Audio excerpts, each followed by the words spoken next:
Afonso, são tantos pontos aqui importantes que a gente tem de delimitar aqui a nossa análise, né? Veja só, o que mais me chama a atenção é essa demora na divulgação das atas, dos boletins de urna da Venezuela. Inclusive, ponto trazido ontem pelo assessor de assuntos internacionais Celso Amorim, ele disse que o Brasil está decepcionado com essa demora da Venezuela para liberar essas atas. Sem ata não tem como conferir o resultado, né, Afonso?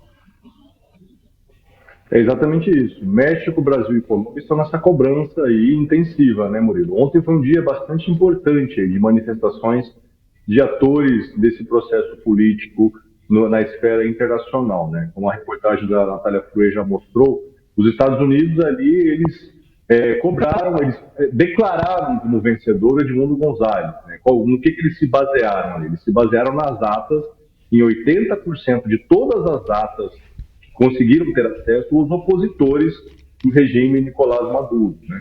Então, em cima dessas informações que foram divulgadas ali pelos opositores, os Estados Unidos entenderam que Edmundo Gonzalez ganhou com quase 70% dos votos, 67% dos votos dos venezuelanos.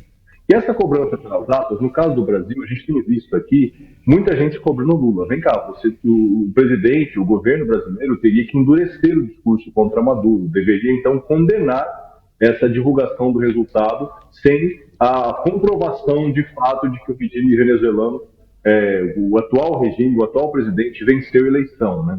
Só que o Lula, assim como os presidentes da Colômbia e do México, eles querem se tornar uma espécie de mediadores desse conflito. Então eles falam, antes de qualquer tipo de condenação, eles querem que sejam apresentadas essas atas, sejam apresentados esses documentos por mesa de votação, por local de votação, para que se comprove quem ganhou de fato essa eleição, né? Até esse gelo aí que o Lula está dando no Maduro, de não atender uma ligação dele, não aceitar uma ligação dele, que foi pedida ali pelo presidente, pelo ditador venezuelano, é uma sinalização de que ele quer ser um mediador dessa crise junto com os presidentes da Colômbia e do México. No caso da Colômbia ali, a preocupação maior é por conta dessa diáspora venezuelana, né, Murilo? Porque o Brasil recebeu milhares de venezuelanos nos últimos anos aí, por conta dessa crise socioeconômica e política, né? Mas a Colômbia recebeu na casa dos milhões de venezuelanos. Então tem essa preocupação toda aí de fechar, não fechar a fronteira, mas tomar cuidado ali de como que vai ser essa recepção dos venezuelanos, que a intenção, pelo que a gente conversa, é que a Colômbia ela aceite essa população da Venezuela, mas que também ela consiga ajudar no processo eleitoral para que os venezuelanos continuem vivendo bem em seu país, né? Afonso, do ponto de vista estratégico, para o governo brasileiro, não sei se você concorda comigo, foi uma bola fora, porque veja, o governo brasileiro ele já estava com essa identidade de ser um mediador nesse processo. Enquanto, por exemplo, China, Rússia declaravam apoio ao resultado e, do outro lado, Argentina, Chile e outros países, no caso, não aceitavam o resultado, o Brasil estava se mantendo numa posição de cautela, uma posição de aguardar a divulgação dessas atas e atuar como um mediador nesse processo. Mas aquela fala do presidente Lula dizendo que não há nada grave na Venezuela, né, que quem perde pode reclamar, mas minimizando os protestos, por exemplo, acaba sendo um banho de água fria nessa posição de mediador do Brasil. Não sei se você concorda, mas são posições dúbias. Uma da nossa diplomacia, do nosso Palácio do Itamaraty, e outra do próprio presidente Lula, quando fala ali por fora da estratégia do próprio Ministério das Relações Exteriores. Nesses momentos em que há essa crise diplomática, na verdade é uma crise diplomática, uma crise política, é melhor deixar a diplomacia agir, né, Murilo? O Lula ele deu um passo além do que estava sendo discutido entre os seus diplomatas e os diplomatas também de outros países, como México e Colômbia, e de fato ele fez uma fala grave ali nesse sentido, né? O que importa, na minha avaliação, assim, o que está sendo assinado. O que foi assinado foi ali esse documento junto com o México e Colômbia, cobrando a divulgação das atas e pedindo o mínimo de sensatez ali para o governo. Ele pediu para que reduzisse os diplomatas, os corpos diplomáticos desses três países, pediu que reduzissem também as violências, que fosse respeitado o direito ali à manifestação. E vamos lembrar que o Maduro falou lá atrás que se ele não ganhasse, haveria um banho de sangue. mas com a vitória dele também está havendo um banho de sangue. Conforme a reportagem que a gente publicou agora há pouco, cerca de 20 mortos aí nesses protestos, mais de 1.200 presos. Esse tipo de coisa não deve acontecer, né?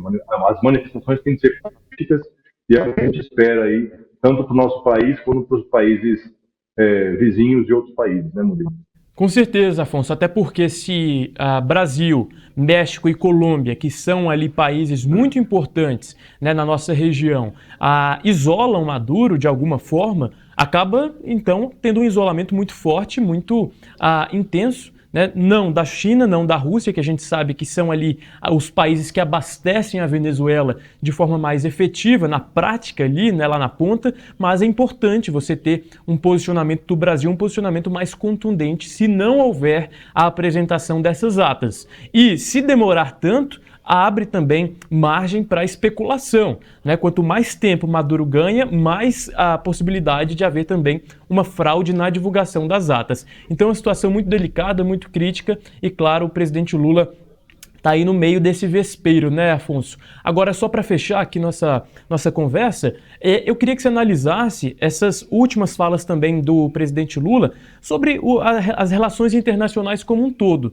Se você vê uma certa dubiedade, por exemplo, o Lula também divulgou aquele comunicado em relação ao Oriente Médio ontem, né, um comunicado condenando a atuação, o assassinato do chefe político do Hamas. Então, no ponto internacional, você acredita que está sendo um calcanhar de Aquiles para o governo Lula? Não creio nisso não, Murilo. Eu acho que são questões diferentes aí, né? A questão ali da Venezuela é uma questão política, uma vizinhança, até preocupação com a América Latina. A questão do Oriente Médio, o Brasil ele é considerado ali um ator menor nesse contexto, né? As falas qual é a influência que o Brasil tem com relação ao Oriente Médio? É muito menor com relação à Venezuela. Inclusive há uma preocupação, uma cobrança ali para que o Lula ele olhe mais aqui para a América Latina e menos para o restante do mundo, porque aqui de fato ele poderia ser um líder regional com uma certa influência e no Oriente Médio nem tanto.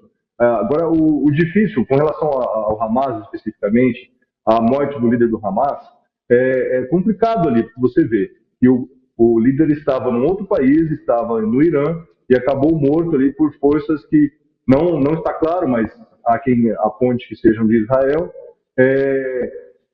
Ele era um líder, uma pessoa que estava negociando essa paz ali no Oriente Médio.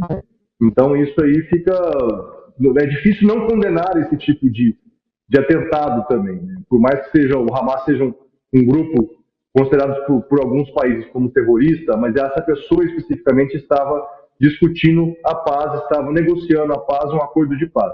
Na minha avaliação, esse tipo de atitude só dificulta mais o processo de pacificação e, no caso do Lula especificamente, como disse, ele não é um ator principal, ele não é um protagonista nesse processo, né? Então as falas dele ali não demonstram nenhum tipo de dubiedade na minha avaliação, Murilo.